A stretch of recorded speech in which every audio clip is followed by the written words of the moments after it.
it's Claire from Angelic Scallywags, and welcome to my new art series where I'll be showing you how to make reproduction historical artefacts. I've been home educating my 5 children for over 2 decades now, and during that time we've studied history and created the costumes from the era we're studying. We've made paper mache maps, we've created artefacts and tools, we've eaten food that they would have eaten. However, it probably won't come as any surprise to you, but our favourite times that we've spent together have been when we've sat down at the table and we've done some sort of art or craft, creating maybe the art of the time or the artefacts of the time.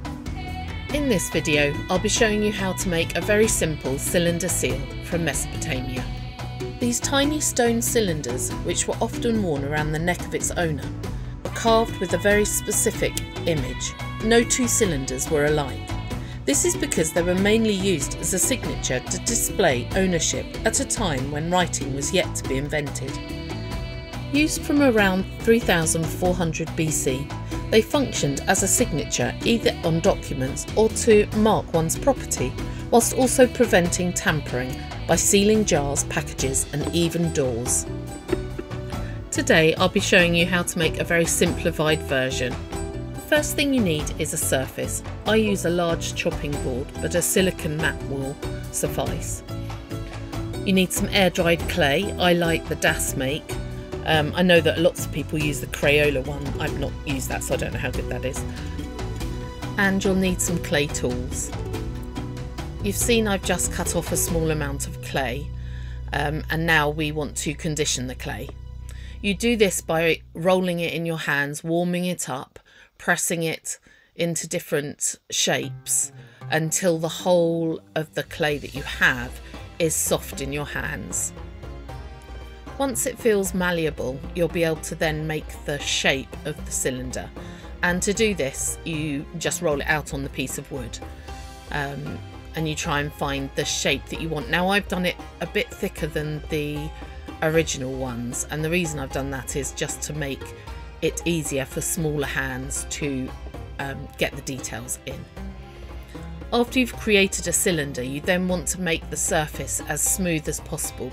So you use your wooden tool to do that, the flat-sided wooden tool, and I just rub it up and down, and I also use the chopping board that I'm working on to smooth some of the sides as well. But you'll see in the end I work really hard to make sure to prepare the clay well.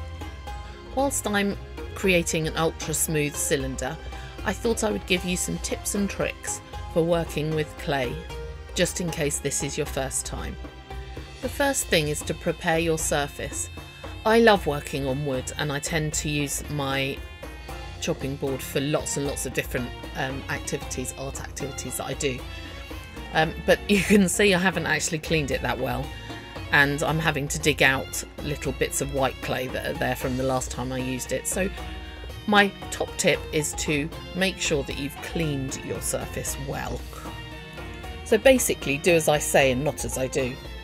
My second tip is to use a silicone baking mat or wax paper if your clay seems to be a bit wet and sticky. I have literally never had this problem with the Das clay, but if you are using a different make, wax paper is helpful in preventing the clay sticking to your surface. Going back to the cylinder seal for a minute, the next thing you want to do is to use your clay tools to carve a unique design into your cylinder.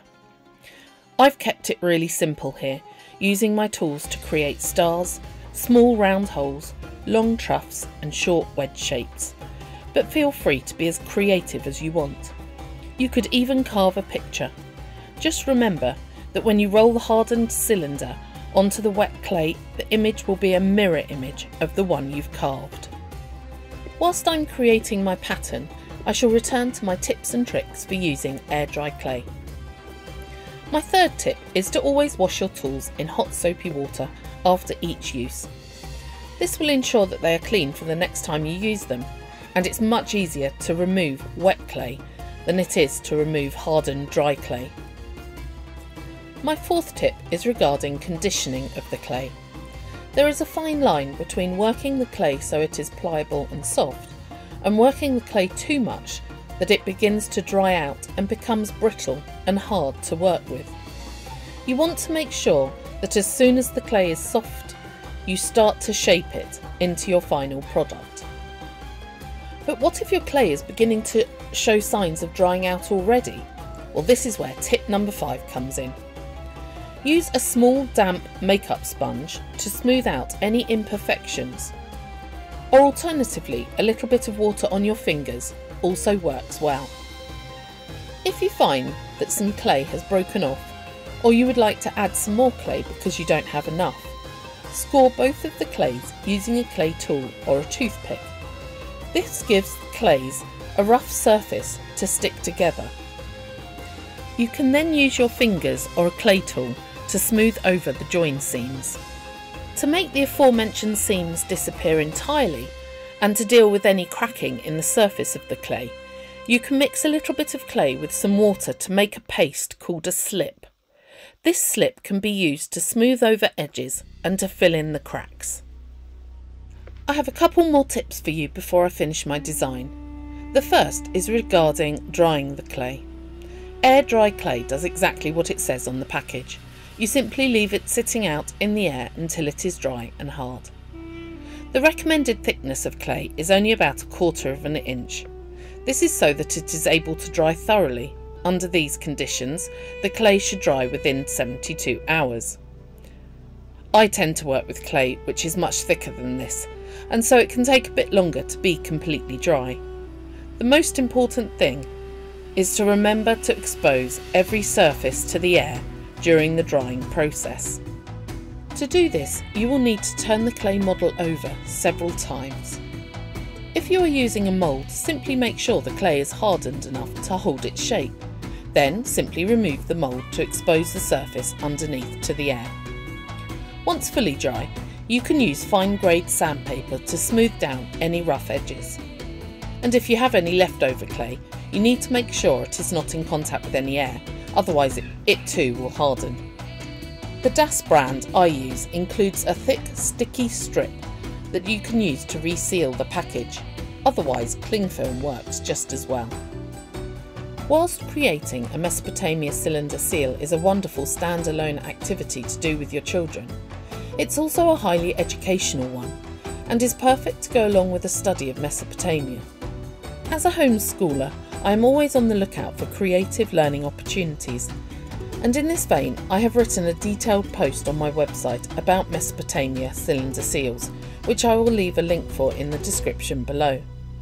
I have also created some note pages which give space for your children to write down all they have learnt about Mesopotamia cylinder seals.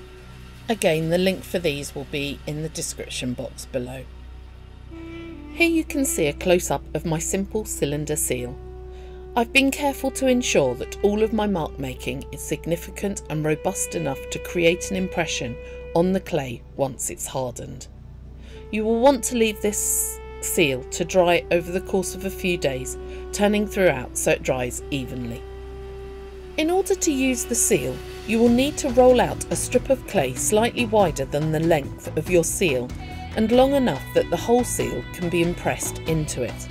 Then, firmly roll your seal over the soft clay, pushing it hard enough that an impression of the seal is left behind.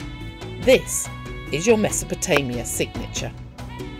You can leave this as is, or you could wrap it over or around a jar and allow it to dry. Now you have created a sort of protection against your jar being opened or meddled with, just like Mesopotamia's. The most important part of creating art in any form is being able to share it with others.